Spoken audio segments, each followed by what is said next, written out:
Hope everybody's doing well this afternoon. What a privilege and honor for me to be here with this incredible panel, covering four imperative sectors to not just the state economy, but to our local economy. We've got government, we've got economic development, we've got education, and we've got real estate and development. And so with that, we're going to jump right into this. And if it's okay, Judge, I'll start with you. Thank you all for being here. So, Judge, social media is not just about promotion, it's very much about perception. How can local government, talk to me a little about how local government can shape the narrative of South Texas, and then talk to me a little bit about the misconceptions about the Rio Grande Valley.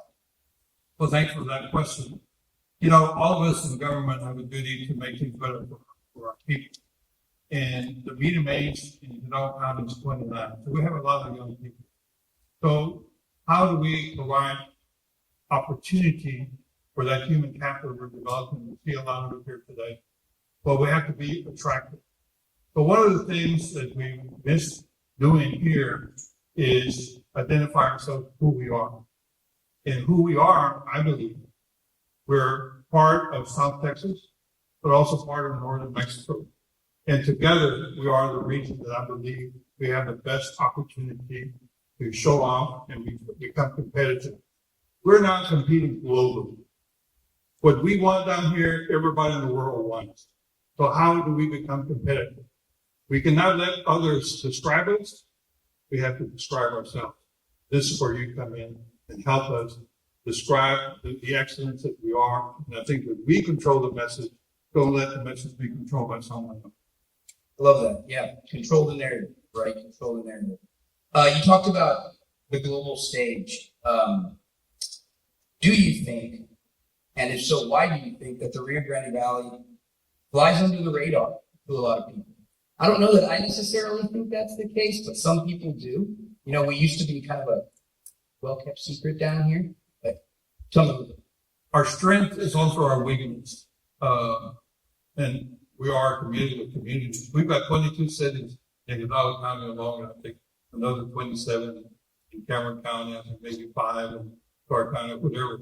So who's responsible for that message? Who's responsible for doing that? So I think that we have failed somewhat in defining ourselves as a region and fixing responsibility. If you want something done, I start with what do I want done, but more important, after that, who am I going to fix responsibility to get it done? And I think that's part of the things we haven't done. So we've allowed others to talk about us. And unfortunately, the media now is not interested in how good we are because that doesn't sell. So they sell what's bad we are. We have a certain part of us that hasn't been good. But unfortunately, that's what gets publicized. When I was interviewed on this immigration issue during the peak of immigration, the governor of Arkansas came to see me. I had met him when I was involved with the Border Trade Alliance. And he asked me, he says, Judge, am I going to get the truth? I said, look, Governor, yes and no. He said, what kind of answer is that? I said, well, wait a minute. If you took statistics, you have this bell-shaped curve of frequencies. You're going to have the far right, the far left, and everything in the middle. You're going to accurately be told what's wrong with it. But is that representative of the whole? We have to do a better job in really describing the whole, because when you describe the whole, we're pretty damn good. Thank you, Judge. Mr. Dickerson, I'm gonna pivot to you and love the songs, by the way. Love the song. So let's shift this to kind of the state level, right? Maybe outside looking in for the rest of the state, looking at the Rio Grande Valley. Talk to me a little about what Texas EDC is doing and what has been done to help the Rio Grande Valley kind of stand out on the national and maybe even regional stage. Yeah, first of all, Judge, congratulations to you, what you're doing, and I think City Mission that was recognized as well, putting this on, and the Yawsam in that group. Congratulations, big time. I'll get quickly to the answer to that question. At the state level in Texas, we market and say we have the best business climate in the nation. We're second to none in a lot of different ways. But the rubber meets the road at the local level. And so that's very important for us. And so when you have the 22 cities that Judge referred to, if they have their act together at the local level, then it's going to bode well for everyone from that standpoint. And so at the state level, we look forward to collaborating. I know Dr. Solis and a number of folks in this room, the collaboration that we do at the state level with our local economic development corporation individuals means a lot to us. TechFlow was mentioned today, the city of Mission. We have relationships with each and every one of those individuals. And so at the corporation, our goal is to market Texas, and we'll market Texas in a big, big way, but we need the folks at the local level to help us tell that story that you're talking about. And so when there are perceptions that are out there, we have individuals there that are really telling the story and not having that story being told to them. So we look forward to continuing to work. This event today, the Social Fest, I'm so excited about it because the opportunity presents itself once again for us to tell the story, what's happening in this region. And so folks are looking out, any perceptions that they have, you guys are getting ready to change that, flip that script in a big, big way so that what's being presented is real. And those are the opportunities that we at the state level will make sure that we're sewing in a collaborative way to make sure that we're presenting the best opportunity for success that we can for our state in this region. Thank you. Yeah, we've talked a little bit about controlling the narrative, and this is Social Fest after all, right? When companies from outside the region are looking at South Texas, and specifically the Rio Grande Valley online, what do you think they're seeing? And what do we want them to see? Online, they're probably seeing things that each economic development corporation is putting out there. So they're probably seeing things that are good. But what you want to do is to get them here so that you not only see it online, you see it actually in person. Once a person touches base here, it's pretty magical. There are a number of folks that are here from out of state. And when you hear them, some that are new to the state of Texas and new to the Valley region, they're not going back. Those are some of the comments that we continue to hear in a big way. And so outside looking in, the perceptions are one thing. A lot of times they're going to pick up on what's in the news from that standpoint. And if the news is slanted one way, again, I go back to the point of everyone in this room, the things that we're doing now with the Social Fest, the influencers, let's tell the story so that what they receive and what they see online is the truth from that standpoint. And that work is done, again, with the economic development corporations and the like. I always talk about the secret sauce here in Texas is when you bring together the worlds of workforce, economic development, and education. Workforce, economic development, and education. You couple that with elected leadership who gets it, and then we're well on our way to success. And that's what we have in this room today. And so that's an opportunity for us to tell that story, to make sure that anyone from the outside that's looking in, not only what they see online is one thing, but when we get them here, then it's reflective of the truth and the reality, and we enjoy getting to do that. Dr. Solis, thank you for the segue into education. From an education standpoint, how do you see South Texas and maybe even STC specifically positioning itself to become maybe a hub of global social media marketing type? Certainly. First of all, I wanted to congratulate the organizers of Social Fest. What a phenomenal organization and event for bringing together our local influence, our media. But now it says a lot about the vision of where we're going. And number two, back to your original question to the judge about the border, I don't see it anymore as a secret. And the perfect example of what is taking place, when you look at the geopolitics around the world with commerce and business, and Texas, and industry, never in the history, in the political history of the United States, and I've said this before, has, as you recall, a year ago during the national elections for the president, both parties, the number one priority or theme, if you recall, a year ago, between both candidates for the presidency, the number one concern and importance was the border. Remember that? Never has the border been the number one issue. It was always other economy, etc., but now it's the border. And that says a lot, what is happening. The number one priority for the United States, of course, comes down to Texas, and it comes down to the border as a number one location, a priority, a critical region. And this is why I wanted to highlight that example, because it demonstrates that we're in an enviable position, a strategic location for commerce and industry. And that, of course, segues to your question when it comes to what are the biggest needs.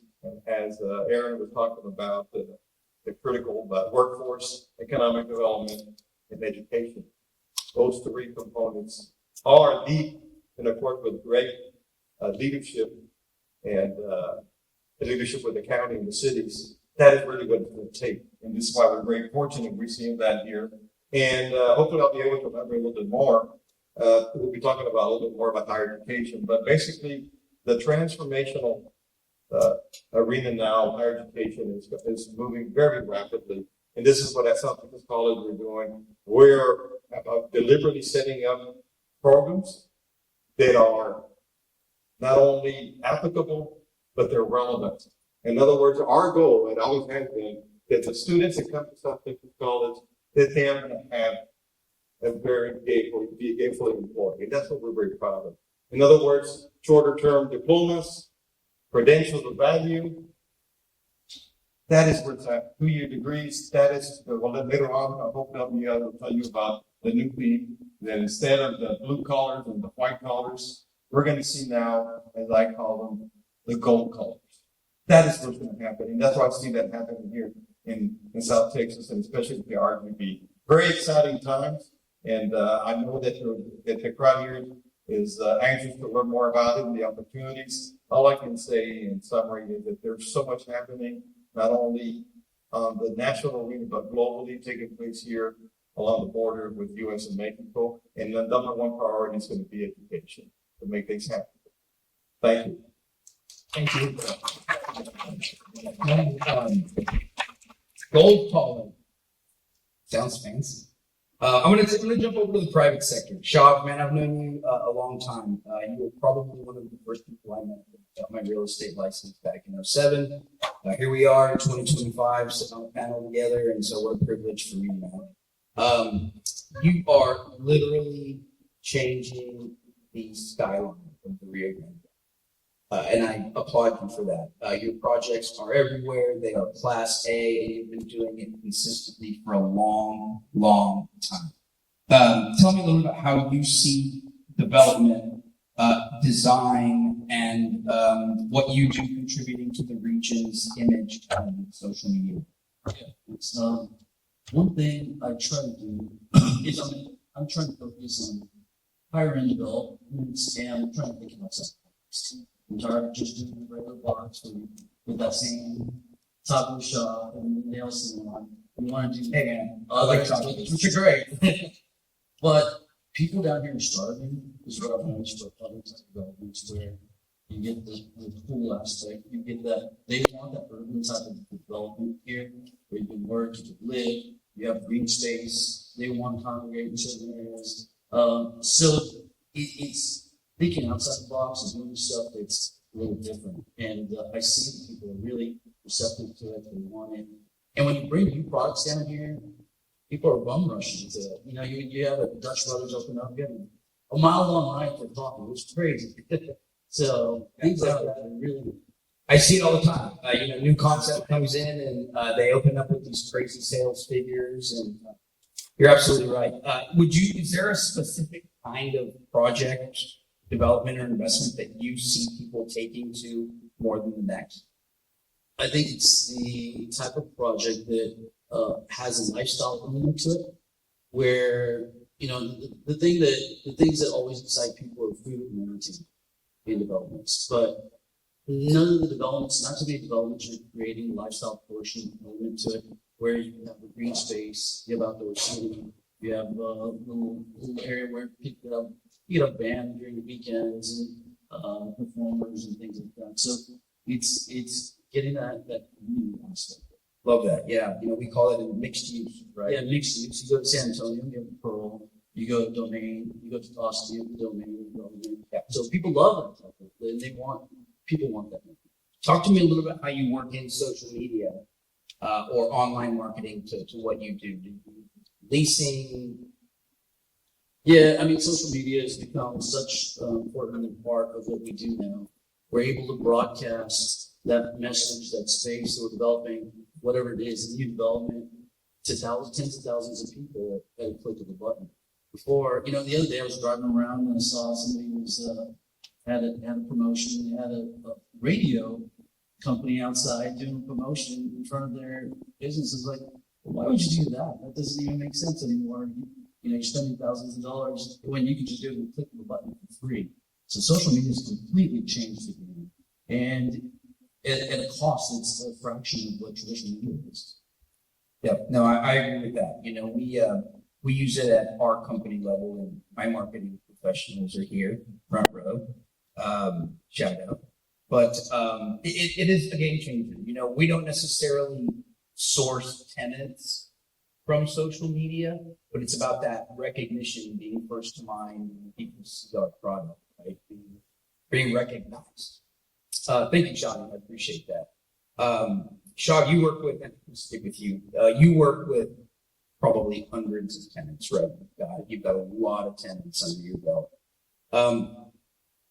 How can private developers and local businesses, and even the corporate or the franchise businesses, collaborate a little bit better? Is there a disconnect there at all?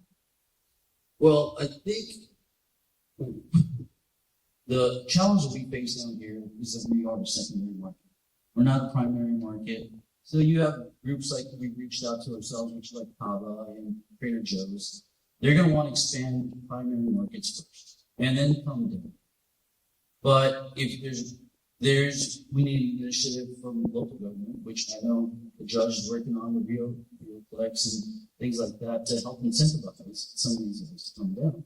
I don't know if a lot of people know this, but when you're doing a new development or starting a new business, the cities have money there for you. You should reach out to them and try to see if they can help you start that development or start that new business. So getting the government involved and having them take the leadership also helps. Economic development is in many ways kind of like marketing, yeah? And us in the real estate industry are trying to use social media as kind of a recruitment tool. And so I guess how can South Texas better use social media to attract global or even national businesses in your? Yeah, I think today represents a great opportunity. I think even this day, and we talked about turning words into action. I have two young ladies in my office, Brazil Bueno, and mentioning those names because I want you guys to reach out to them. They should be here today. And Brooklyn Mullins is another one, Brooklyn Mullins, and they're huge users of social media, getting the word out in a big way. Today, we have an opportunity again to tell the story. In this event, I saw a young lady in here with earrings that said 956 on them. Let's tell that story. I mean, and let's do that today. And so, if you connect with our corporation, the Texas Economic Development Corporation, I'm going to be putting that out in a way. And we're talking to a number of individuals that are involved in what you guys probably know that's commonly referred to as site selection. Individuals that are looking at properties, looking at places to land in our located businesses. Again, at the state level, we have the best business climate in this nation.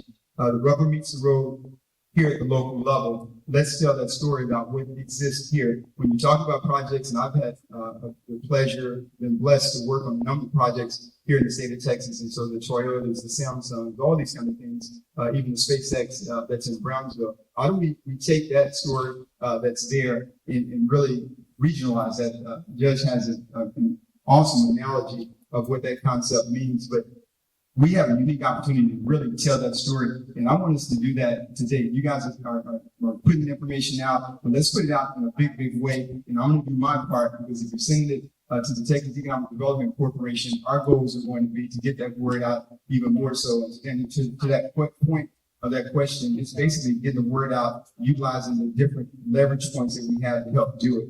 We're at the state level. Adriana Cruz runs the state's Economic Development and Tourism Office. We as a corporation, our main goal is marketing the great state of Texas, and we do that both domestically and internationally. We travel the world, so we'll find ourselves in India. We were in the UK. We were in 4 cities, 3 countries in Asia this past summer, and we were in Paris as well, all telling the Texas story. You guys can help do that. We're telling the Texas story, then it comes down to the local level. So why not have this region being represented and reflected as well? Lastly, we do have a number of individuals that are in this region, in these cities, that are part of the corporation. And so when we were in Paris, Texas, Brownsville was with us there. There are a number of other communities, Techlo with Mission, Elizabeth with McAllen, they're on those trips with us. And again, we're telling that story, and it's a global operation, but this is the place where businesses will want to be, and we want to make sure that we're doing our part to do that. That's how we can do that from a social media standpoint. Thank you for that. You mentioned SpaceX, and that ties into us not being a well-kept secret, right? We're launching rockets an hour from here. It's kind of hard to keep that a secret, right? And so, Judge, from your perspective, what role does local government play in helping South Texas attract not just investment, but attention through social media specifically? Well, nothing gets done without leadership. And providing the leadership means that you have to consolidate the message. Then you have to not only know what the message is, but how do you deliver the message? And that there has been a problem in the past, but I think that's been in the past. We're going forward now by really all of the different governments. I already told you we have a number of them here, basically joining together and becoming one. And once we define the region and we identify what the region is, we identify what the message is, then let's go to all parts of the globe. And we have a group that we call the ambassador. And we're going to have a message, and we're going to send ambassadors all over the globe to sell the region. We're not going to sell anything in particular. We're going to act like the mall. We're going to say we're the mall of the Rio Grande Valley. We're going to call it the real place.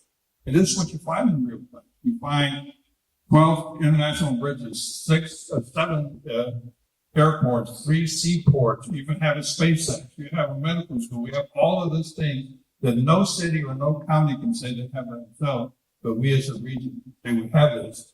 So what we're doing now is we want to be able to build relationships with all parts of the world and send the same message and act like the mall. When they come to the mall, then they decide what store to go to. They decide what city or what location is better for them, and I think we'll have better systems. Mayor, you guys can include the state as well? Absolutely. We need you, my friend. We need you great. And is there a social media component to that? Like in my office, we have specialized social media professionals who do just that. Well, the message starts with that because you can reach anyone, anywhere in the globe through social media. And it's kind of a precursor for going there. By the time we get there, they're going to know a lot about it because that vehicle is so important in communicating our story. Dr. Solis, what about at the school level? Are there partnerships with you, maybe other colleges, with local municipalities, intertwined with the industry? No, certainly, yes, the partnerships is the key. But let me please just go back, since we're talking about economic development here quite a bit. That's an area that I really, that's where I began my career. And let me just try to clarify very importantly how critical. There's 2 questions when all these companies that are coming over here along the border, as I already explained earlier, when it comes to industry, but just-in-time inventory, supply chain, what's happening now along with the global economy here along the border, we can see that tremendously. And there's 2 issues. When all these companies that are being recruited by the EDC, by the state, by the county, by the city, by the Rioplex and other organizations, these companies, the first thing they want to know is not necessarily the cost or land. They want to know about the population growth. They want to know, in other words, where their concern is, they want to know their skilled labor force. And number 2, who's going to be providing that skilled labor force from now to the next 50 years? All right. So now we understand those are the 2 biggest components: skilled labor force and the growth availability of labor force and the providers. This is where South Texas College comes in. I'll log segue into it, but I'm trying to make a very important point that how critical now colleges have become.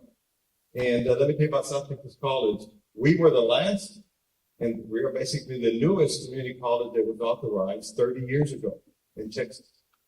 And we have grown to become basically, in Hidalgo and Stark County, we are the largest higher education institution with 6 campuses, 30,000 students, 15,000 workforce professional adult education as well. That's a tremendous amount of labor force. And we're very fortunate that we have, of course, our other institutions, back to your question, the partners, from UTRGV to now, of course, Texas A&M University. They're here as well. those are going to be a critical partner. Now with STC, as I mentioned in the first question, we are very proud and we've been very strategic and innovative when it comes to designing programs that meet the needs of our students and in industry. If that is our goal, that you're going to be gainfully employed. We do not want you to go through a long process of 5-6 years of higher education. I think many of you probably have gone through this or heard of others, and then not be employed in the field that you chose from the beginning. And that's why we're doing stackable credentials, short term, 2 year, and then have you come back to learn and relearn what's necessary, not the unnecessary programs that in the meantime are out there by many institutions. So that is what we're very proud of. And we want to make sure that we have that ability, and of course at the lowest cost, and of course, but most importantly, most rapidly. And I'm not going to go into the 130 programs that we have. That's how many. It's remarkable. In addition to 5 bachelor's degrees, we're now coming out with another associate degree next year in AI, artificial intelligence. We're going to have that. We already have a computer program. We have our digital media.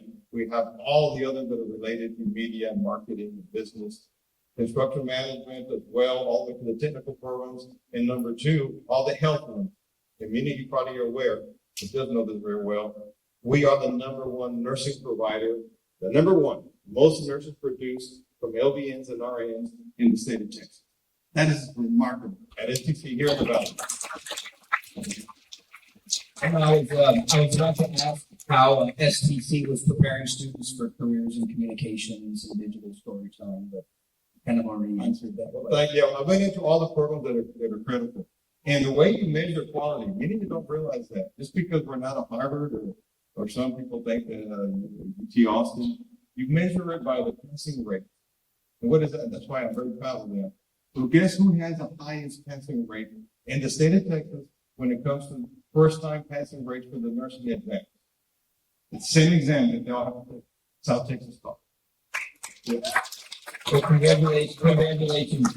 So I'm just trying to make a point that you don't have to leave about it. They're not, the institutions out there are not any better. It's what you put into it. It's what's available here. So that's why we're very proud of that. And so we're going to continue growing and partnering, working with the institution and be able to develop additional recruitment and opportunities. But most importantly, our bottom line is to have you gainfully employed in a relevant, high-paid, high-demand career in Texas. Thank you. Thank you, Doctor. I think time got away from us a little bit, and so I think we want to open up for a little Q&A. I can't really see out there, and so somebody wants to. I see some hands over there.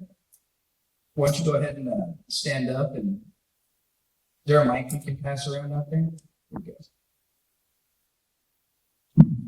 I'll say it from the state's perspective, when I talked about the state market in Texas and then the rubber meeting the road at the local level. I remember when corporations were coming in and they're talking about education and where we were when it relates to education, the numbers were quite low from that standpoint, but we've improved in that regard. And so the storytelling has to center around that. Those other issues that you mentioned, the local level will have to pretty much learn or start telling that part of it, because if that question is asked, then and it's not addressed, then you find companies putting themselves in a position to make other decisions. And so telling that full story, it is 2 sides, quite often. Texas, we're #1 in a lot of ways. And so we're not perfect as a state, but we're doing what we can in the side of our state that may, when the story is not as positive, we need to keep working to improve that. Example, again, will be on the education side, where our numbers weren't always where they are, doing things to raise that, and we're even doing more. We want to become #1 even in the education space. I mean, setting bold goals like that so that we can properly tell that story. So that's a stab at it from the state's perspective. Locally, things have to get addressed because each city, each county has exactly what you're talking about, and they have to answer those questions. Thank you, Mr. Henderson. Yeah, and I think in a position like Chavi's or myself, sometimes we're trying to tell the story of a single intersection or a single building, right? And we're trying to tell that story to somebody who's sitting in an office, 4 states away, right? And so, I think everybody's probably got a little bit of a different experience with that. Chavi, I don't know if you want to touch on it. Yeah, and another thing is a perception of South Texas. When I talk to people in Houston and Dallas, they think there's cartel members all on the streets shooting guns. And I'm like, it's probably worse shootings there in Houston than it is. It's fairly safe over here. So it is, you have to pitch that story. And we also have such a big ghost market. You don't see a lot of stats that you guys mentioned because we have 1 million people right across the border from us, another 6 million people to our car right away, that they all come from the economy. So it is a challenge to explain that story. But when they do come down, a lot of these users come down, they open up big numbers. They hit record numbers in state franchise numbers, and it's like, where was this? We didn't see this coming. And they all want to, then they want to open up several locations across the valley. On the private side, that's what I see. Well, and our hope here today is that you'll take, what everybody has said here today, and use that in you all's industries and in you all's storytelling, you all's social media. Next question. Hi, good afternoon. I'm Crystal. I'm here representing a brand named Immuna. And we're a startup, kind of just for people with a crazy dream in different parts of the country, one of them being right here in the Rio Grande Valley. And so Immuna is an app. Essentially, it's a food scanning app, which also embeds a marketplace and shows you healthy alternatives and where to buy them. Which it's unique, it's fun, and we're extremely passionate about it. But of course, because it is new, it is a startup, and it is global, social media has been our best friend as far as raising brand awareness. But what other steps would you give us, or more so, what other resources would you say you have, as we're just starting in Texas and making our way through the US, and soon our next step's already in the UK? In my industry specifically, we use a lot of artificial intelligence to storytell. Artificial intelligence is really prominent now, but everybody understands that. I think that's going to be specific for us in the real estate world. Anybody else like to chime in? I'll say to grow that brand, you mentioned the UK, where the state of Texas is actually going to have an office in the UK next year. First one, we had an office in Mexico City. It's in Monterrey right now, and we've had that relationship for over 25 years. Last year, we established an office in Taiwan. Now we're already able to do that in the UK and in Israel as well. If you're in the healthcare field, time in with those agencies. I know you, Dr. Solis, mentioned the nurses that are graduating. I mean, just kind of making those relationships and then leveraging that at the state level to see if there are folks even here locally, and you're in a position to take the brand even more so, because we're traveling internationally, and so you want to be a part of that. Small business is important to the state. There's a small business advocate at the state level. It's in the governor's office, and I would just take advantage of all those things to further grow that product. But internationally, we're in a position to do that in a big way. Thank you. And I do want to make a comment. Our future, and for us to reach our full potential, is going to depend on you. Because we're not going to reach our full potential to offer cheap labor. Cheap labor is found all over the world, much cheaper than ours. But our future is going to depend on offering smart labor. That's where you all come in. Like Dr. Solis and your education. And that's how we reach our full potential. Most of, and I'm sitting next to the state leader in economic development, most of the companies that moved into Texas, I believe, pretty much to the Dallas and Austin area. That's the information I have received. So what is unique about them, or what is different for them? They have a combination of smart labor and quality of life. Here's where government and private industries come together, because together we can provide both smart labor and quality of life. And we're well on the way. Thank you, Judge. I think we've got time for one more question. Hey, what's up, guys? I'm Dylan Thomas here. First off, thank you guys for coming out. That actually leads up to the question that I had. So it's nothing new that we've seen large influx of federal ICE agents going to our job sites, unfortunately, and picking up people, no questions asked. So my question is for Dr. Solis. I just want to see if you have any maybe plans set forth to, because we obviously need a trade reform. Unfortunately, there's a huge labor shortage. And yeah, I just want to see if there's a concept for it to incentivize people to get into the trades and become tradesmen, right? Particularly though, I'm not referring to HVAC, electricians, and plumbers, but more so people, to lay tile, to hang sheetrock, to paint, right? Things of that nature. Yeah, I just want to see if there's any programs or anything that incentivizes that. And then also, Judge Cortez is maybe if you have some input on the legality side of the spectrum. Certainly, now I'm gonna try to keep it brief and get a loaded amount of comments, but we know what's happening now with the labor force, or lack of, and of course, then the issue about integration. But when it comes to the skilled workforce, we have all of those programs from construction management, and Xavi knows about this, with this construction going on. We have, of course, the electrical program, construction management, all of the trades that are there. With exception, of course, the detailed ones that we're talking about, from the sheetrock, the capital, and so on. But those we develop anyway, as needed. We have that in our adult education program. We're about to finish a building just down the street from the military highway at our tech campus as well. And we're going to be expanding to every program, as I mentioned. That's the one thing we do best. We move very, very quickly. We establish programs immediately. Just like next year, we're going to start our dental hygiene. That's another very high demand. Over 100,000 a year with the just out of Atlanta when they get a 2-year degree. And in summary, I know we talked about this. AI is going to be the key, and it's not be feared; it's to embrace. And those that will succeed are knowing how to use AI.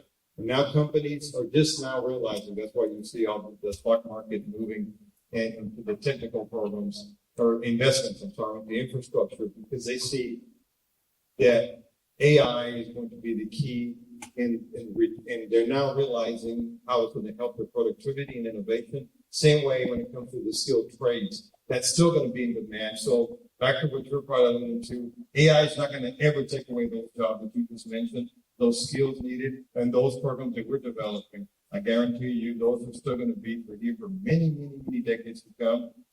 And AI is not going to take that away. The key is to embrace it, understand it. Who can use best AI in conjunction with the skills trade that we're just talking about here? And we're in a great location here, and those programs will succeed here. The labor force is here, the demographic is here, and as I said earlier, because of our passing rate, that just shows that we have the best people.